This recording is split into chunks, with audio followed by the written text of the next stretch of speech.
لیکن کوئی اللہ کا حکم آ جائے قربانی جیسا تو ہم غریب ہیں۔ امام احمد بن حنبل رحمۃ اللہ علیہ فرماتے ہیں کہ اگر کسی آدمی کو قرض لے کر بھی قربانی کرنا پڑے تو قرض لے کر ہی کرے، بشرطے کہ ایسا قرض کہ جسے وہ ادا کرنے کی طاقت رکھتا ہو۔ یعنی میری سیلری آنا ہے، 2-3 ہفتے بعد قربانی ابھی آ گئی، کوئی بات نہیں، سیلری تو آ رہی ہے تو قرض لے لوں، کیا مشکل ہے؟ آپ کا کوئی اور انکم آنے والی ہے، ذمہ دار ہے، اس کی فصل آنی ہے، طرح طرح کی ہماری چیزیں ہوتی ہیں، دکاندار ہے، اس کا کوئی حساب کتاب اس کے پاس آنے والا ہے، کوئی پیمنٹ اس کے ملنے والی ہے، سمجھے نا؟ تو کیا مشکل ہے وقتی طور پر کوئی چند پیسے قربانی کے لیے قرض بھی لے لے، تو کیا مشکل ہے؟ تو امام احمد فرماتے ہیں کہ اگرچہ قرض بھی لینا پڑے قربانی کے لیے تب بھی قربانی کرنے کی کوشش کرنا چاہیے۔ اور قربانی کی اہمیت کا اندازہ ہمیں اس سے بھی ہوتا ہے کہ نبی کریم صلی اللہ علیہ وسلم مدینہ میں جانے کے بعد 10 سال مدینہ میں رہے اور 10 سال ہی قربانی کرتے رہے۔ آپ نے ایک سال بھی قربانی کرنا نہیں چھوڑی، بلکہ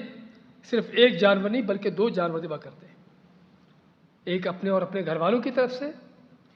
اور ایک امت کے ان لوگوں کی طرف سے کہ جو قربانی نہ پا سکتے ہوں۔ رسول کریم صلی اللہ علیہ وسلم کی مہربانیاں، آپ کی رحمتیں، شفقتیں دیکھیے کیا امت کے ساتھ ہیں۔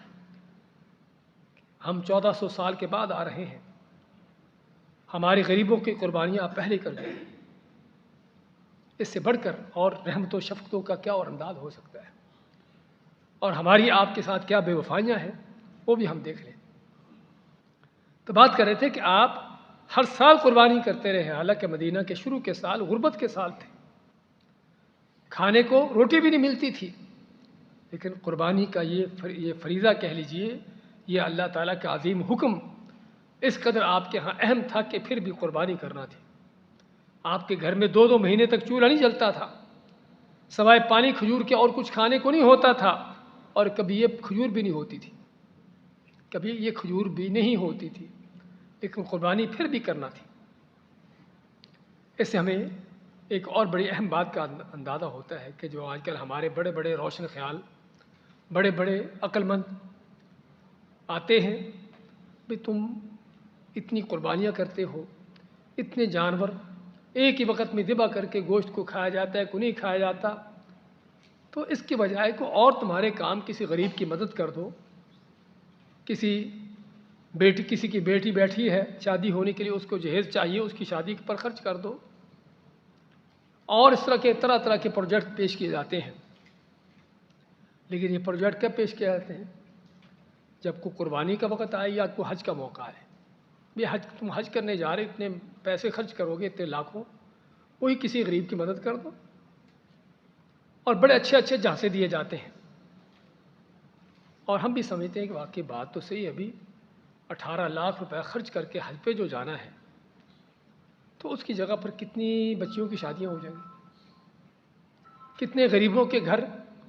ان کی مدد ہو جائے گی، سمجھے نا؟ قربانی کرنے کے لیے فرض کرو ہمارے یہاں پاکستان میں آج کل 30-40 ہزار کم ہے بکرے وغیرہ کی قیمت، تو 30-40 ہزار جو خرچ کرنا ہے بکرے کے، صرف ذبح کر کے گوشت اس کا کھانا ہے، تو بس تو یہی کسی غریب کا 1-2 مہینے کا 3 مہینے کا اس کا راشن ہے۔ شیطان بڑے بڑے فلسفے سکھاتا ہے، لیکن سکھاتا صرف قربانی کے وقت ہے، کوئی دین کا کام کرتے ہوئے، اور کوئی بدماشی عیاشی کا وقت آ جائے، وہاں پر شیطان نہیں سکھاتا کہ تم اتنا پیسہ یہاں پر اڑا رہے ہو، تیرے ساتھ پڑوسی غریب بیٹھا بھوکا بیٹھا ہو، اس کو ضرورت ہے، وہاں سے یہ سوچیں نہیں آتی، یہ سوچیں آتی ہیں صرف اللہ کے حکم کو اپناتے ہوئے۔ تو بھائیو، قربانی ملینوں تک کیوں نہ جا پہنچے،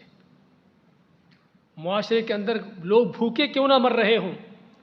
پھر بھی اللہ کا حکم ہے، اسلام کا ایک بہت بڑا ایک نشان، ایک علامت ہے، اسلام کی ایک ظاہری علامت ہے کہ جسے ہمیں پورا کرنا ہے۔